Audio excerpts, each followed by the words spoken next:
appelle à la grève générale illimitée sur les mines et les usines du pays dès le 25 janvier. Un mouvement social lancé par le SGTINC, GUE Goromine, la Fédération Pays, le syndicat patronal des acteurs économiques et d'autres organisations. Objectif, faire entendre leurs inquiétudes et leur mécontentement sur la filière nickel. Les syndicats s'alarment de la situation des emplois et des sous-traitants. Ils dénoncent aussi le pillage industriel opéré par les multinationales actionnaires. Ils demandent enfin d'intégrer le groupe de travail dédié à la filière nickel. Le 25 janvier, selon les syndicats, il faut s'attendre à des blocages durant 24 heures sur les mines et les usines sur l'ensemble du pays.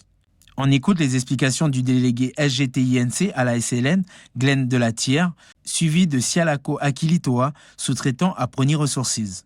Et ce qu'on dénonce aujourd'hui, c'est une mauvaise gestion de nos entreprises. Donc aujourd'hui, où nos entreprises perdent de l'argent, où on tombe en cessation de paiement, nos actionnaires au-dessus, ou les traders, les industriels au-dessus, eux sont en train de crever les bénéfices. Ils font des bénéfices en milliards.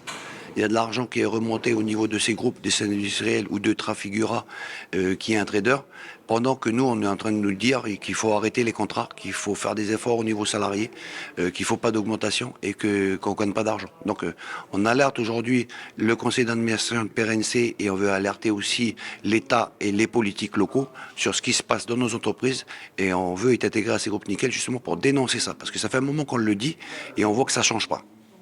En tant que sous-traitant de PRNC, moi aujourd'hui je dénonce un petit peu aussi la dérive en fait par rapport au contrat de maintenance.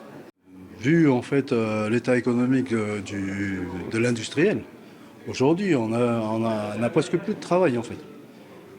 Les derniers boulots qu'on a eu, moi je parle personnellement de moi, mon entreprise en fait on faisait partie du dernier shutdown qu'il y a eu là. En fait, fini ce shutdown-là, on a arrêté en fait tous les travaux. En fait. Parce qu'en fait, on nous a prévenu il y avait plus de sous en fait pour nous payer. On est arrivé à un point où on ne sait pas où on va en fait. Voilà.